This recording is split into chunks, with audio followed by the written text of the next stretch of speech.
Hello there. Been working on some things for my comics that have to do with promotion, covers, Indiegogo, Zoop, Kickstarter type headline image designs, and kind of did a little research and thought about some things, tried some things out, and thought it'd be interesting to talk about a little bit. So what you're seeing here is the cover, was going to be the cover to my next series, August Terminus Mechanica. And I really like this image. It kind of, I did this a few months ago, really helped me crystallize, how I wanted to approach the rendering, colors, all those things in the series. And there's something that kind of nagged at me a little bit as I looked at other covers. And especially when I thought about the problem of introducing a character. This character has been in a previous series called August Purgatory Underground, but looks very different in this. And even if he hadn't been in the previous series, it's not like he's Batman. It's not like he's the X-Men. This isn't a character people really know about in a big way. So I think when I look at this one, the thing that bothered me was that I don't think I was doing enough to sell the story and the character here. I can't really just lean on the fact that, like a movie poster, like, okay, here's this character that you like, I'm letting you know something's happening. I kind of have to sell you on, I think, a little bit more of the world and the character. Now, this gets kind of hard sometimes when there's a lot of things I need to do in the cover. I need to show the character. I need to show the world he inhabits. There's a lot of other things that go on in the story that I really needed to crystallize and make it work in one image. And I'll get into a little bit of that with some of my previous projects, kind of how I did well at that and maybe didn't do so well. But when I would sit down and put together the cover for solicits, or when I'm coming up with sketches, or even when I'm putting together a campaign on Kickstarter or on Zoop, really looking at that headline image, that first image people are going to see. I spent a lot of time kind of agonizing over that, making sure that it was everything it could be, because I'm only going to get, in some cases, just one chance for somebody to look at this, decide they think it's cool or not cool. Now, some people won't, it's not, every story is not going to be everyone's cup of tea. Somebody might look at this and be like, it's too superhero, it's science fiction, I don't like it, I like fantasy or romance or whatever else. And that's fine, but I need to make sure, to whatever extent that I can, I'm trying to pull in anybody who might like this. So I kind of looked back at some covers I had done before for my other series, We Are Scarlet Twilight. This is a pinup I had done, I want to mention a little bit later. But what you see here on the left is the main cover for We Are Scarlet Twilight, and the right was the variant. And the variant was a chance to have a little bit more fun. You don't have to necessarily quite sell it as hard on a variant cover. You can have some fun with the aspect, some idea about the visuals of your book, not just everything it has to do with it. But when I looked at We Are Scarlet Twilight, I knew what kind of series it was going to be. I knew what I thought the selling point to most people was going to be. I knew the costume. I think the costume looked pretty cool. I think people liked it. I knew I wanted to make sure you had a pretty good look at the character in his uniform. I wanted to make sure you knew that this was going to be very Art Deco. It's very 1930s. So I needed to have something that suggested that, which is where you get the city and the lighting and things like that. And the layout itself. I really think I did a pretty good job there, kind of by accident, of making sure that everything that somebody might want to see in a series like this, if they were open to reading kind of a golden age throwback adventure story, this told that story. I wasn't putting something together that somebody who would have liked this didn't get the things they needed to see from it to take into a closer look, or, obviously, hopefully back the campaign. I think, stumbled on the second issue, aside from just doing a bunch of different Kickstarters instead of a collected campaign for each issue. But, I made this cover of the villainess I'd wanted to do. I really like how it looks. I really like the background. I think the drawing was pretty good. I think it says a lot about her character as well from a story perspective. But what I think I really stumbled on was that it just didn't have a lot of what I think people wanted to see from that comic. While this is obviously as part of the comic, suggests scenes in the comics, in the story We Are Scarlet Twilight, I think this just didn't have the adventure or the pop that you needed to have. Nor is it, obviously Cheesecake stuff does really well on Kickstarter and other platforms, but I don't think this was enough like that to qualify as that, but it also wasn't enough fun and adventure and superhero excitement to sell this. So this campaign didn't do nearly as well as I'd hoped it would do. I knew there'd be some drop off from an issue 1 to an issue 2. It was a lot more than I thought it'd be. So I kind of have had that experience in the back of my mind. It didn't do horribly, but I thought I'd messed up a little bit. I thought I could have done a better job here in retrospect. And that really was in my mind when I sat down to do the cover for number 3. I wanted to make sure we had the coolest looking cover I could come up with. I wanted to have a lot of action. I wanted to have a good look at these characters and the uniforms, which I was pretty excited about. I just redesigned the villains you see there in the red to kind of reflect that they are in the story. We have a time jump, and that's the new look of those guys.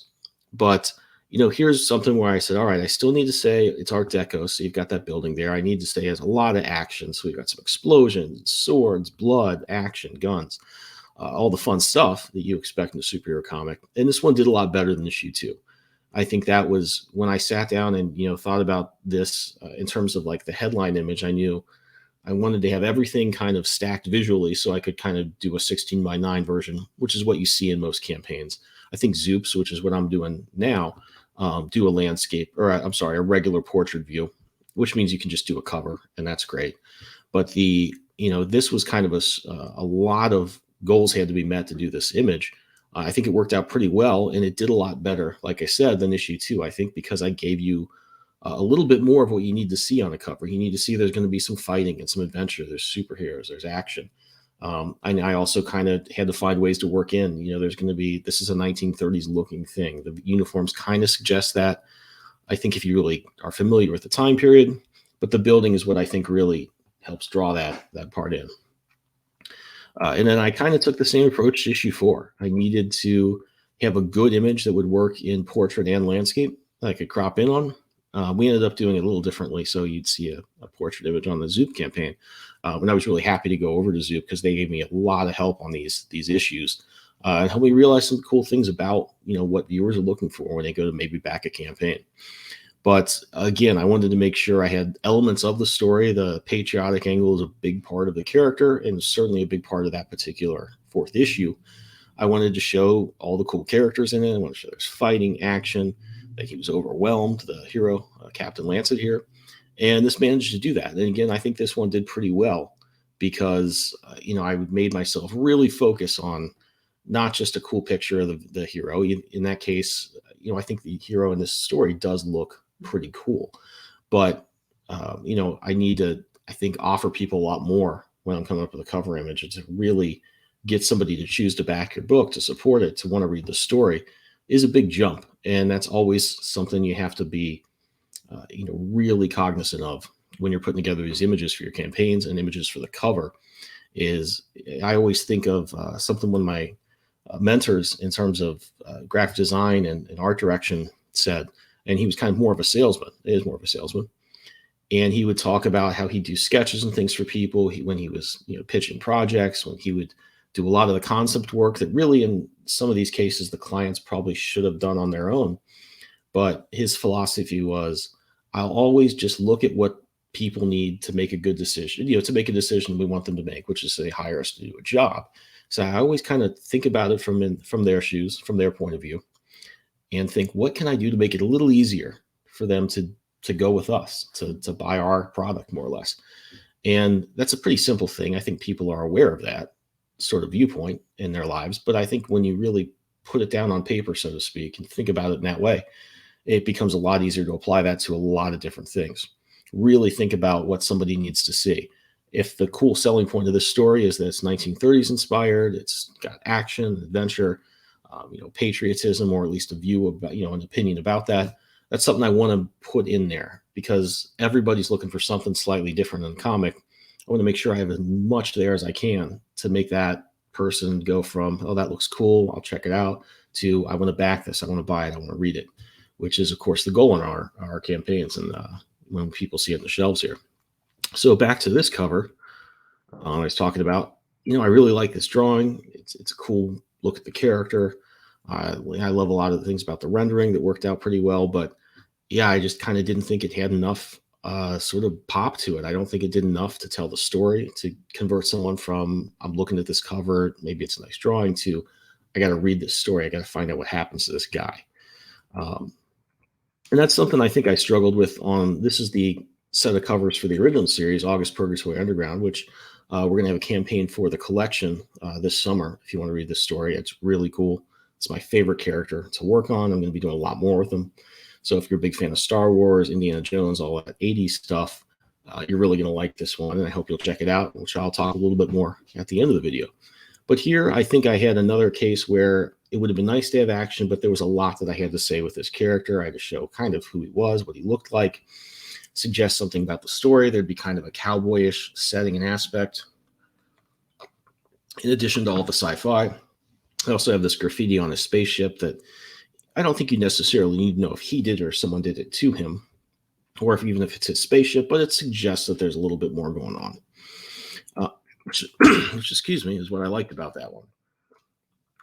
The image on the left here is what I did for number 2's cover when it went to shops. But this was the original cover for number 2. And again, I looked at it. I did like the drawing. But I thought there's just not enough here. I think this character looks cool. I think it's a nice cover or a nice drawing, but I don't think it does enough for an unknown character from a smaller publisher. A creator like myself doesn't have a huge track record. I really think there needed to be more. So I kind of scrapped that one. Went to this one on the left here that has a lot more action. And then on the right is number 3 and 4, which I think had a little bit more story to them. I mean, I think at some points you're going to have the sort of story cover and you're going to have the kind of movie poster cover. And sometimes it's all right to go with that, of course. On the right here is another August cover I'd done years ago and kind of rejected for the same reasons. I think it was a cool drawing. Not one of my best, but certainly all right. Things I like about it. But I just, again, don't think it had enough to it. I needed to say more about this character, who he is, what his struggles are going to be or be like when you see in the cover. And, you know, I have some variants here I did as well, which sometimes those are an easier way to do things. But I certainly let my graphic designer get part of me, get carried away sometimes here. I don't think these would ever be great on a shelf necessarily, but they are fun to do. And it kind of brings me to this one. This is going to be the cover for the collection I mentioned, which is going to be live. The pre-launch is live now, but we're going to do the campaign this summer, probably in August, appropriately enough. But here I kind of was able to take some older drawings I really liked of the character from previous versions that are going to be included in this collection. And while the same image is obviously, this is, several different things. It's not one picture that has a lot going on in it. I did kind of say, okay, I can kind of use graphic design here to suggest how 80s inspired this is. I wanted the version of the logo is a very 80s cartoon looking thing. It was inspired by one of my favorites from back then called Captain Power. The sort of grid and color thing is, right out of Transformers, the kind of look that they would do on some of their packaging. So, it doesn't need to necessarily even be in one image, but I think this was a really cool way, hopefully, to tell you a little bit more about this character. Here's how he looks. Here's what the drawings are like, the level they're at. But I can kind of say, hey, this is kind of like He-Man. This is kind of like Transformers. This is kind of like Star Wars. So there's a lot of different ways to do that. But I think when I'm sitting down thinking of somebody going to the campaign page and seeing, the imagery there, I want to make sure I don't ever leave anything sort of on the table in terms of things I could do to make that book look cooler. So probably going to be back to the drawing board on this one here. I have a few ideas that'll show the villains, a little more action. And I'll post some stuff about that as I kind of work that one up. But in the meantime, if you want to see more about August, this is the younger version of him. This is a story I worked on a few years ago. We're collecting it for the first time here. I have a ton of extra stuff in there. This one was being developed for almost a decade, so I have a lot of extra artwork, different characters I can tell you more about in the book, a lot of things to show there. And so, like I said, if you're into Star Wars, the Transformers, it's kind of a retro-inspired adventure, but a take on those older properties as well. That is, I think, a little more modern, but has all that classic adventure stuff in it. If you're into that, please give this one a look. It's over on zoop.gg. The pre-launch is live now. And if you sign up, you'll hear as soon as we go live, which, like I said, will be this summer. So thanks for watching, and I'll talk to you later.